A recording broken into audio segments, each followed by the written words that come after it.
He's got a point.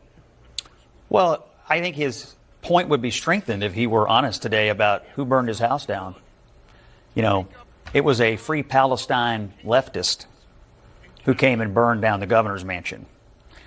He left that out. He left that out of his tweet today, and he's talking about cherry-picking political violence, and we're talking about where there might be political violence.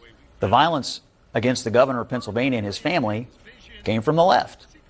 And so I think, look, I think there's a rush by Democrats who want to be president in 2028 to try to turn, somehow Donald Trump's friend gets shot, and now everybody wants to blame Donald Trump for it.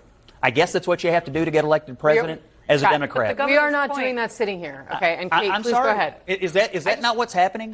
People are pointing. The governor's point is that it doesn't matter where the violence came from. I think it might. Shouldn't it matter the motivations of the people? It should be condemned regardless. Is the entire point of his speech. Don't you care about the motivations? To sit here and suggest that somehow him not mentioning it was some sort of sleight of hand to try to make it seem like it was someone else's I don't think his political party would accept it. You missed the entire point of what he was saying, and it's a message that's badly, badly needed in this country at this moment. Look, I think that if we cannot be honest, if I were him and somebody tried to burn my house down, I think I'd be honest about who did it and why they did it. And it would matter for people to know that, would it not? Scott, is this not a let's rise above because anyone that is committing an act of political violence who is trying to kill someone else for what they believe in, it's like it is inherently wrong and awful? Why are your two impulses mutually exclusive? Why can't we all say all political violence is bad, which I wholeheartedly believe, and also be honest when people have clear intentions? I think there's a difference between people that have clear intentions and,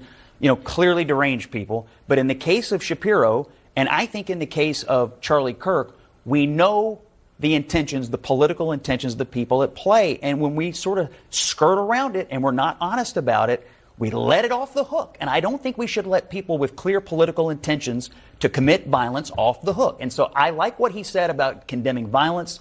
I just would like it a little more if we could just be a little bit honest about what happened at his house. You would just like it if a politically critical message was applied to what he was trying to say. I mean, that's what you're saying, right? You're saying you like what he said in condemning political violence across the board, but it didn't work for you because you didn't try to get in a dig at whose fault it was. The entire point is that we have to condemn political violence from all sides, in all stripes, in whatever form. And I think the fact that we are sitting here even having this conversation is deeply, deeply problematic in terms of where the temperature is in the country right now. I think the fact that you would call him dishonest. I agree that it is problematic that a prominent Democrat cannot be honest about who tried to burn his house down. I totally agree with you about that.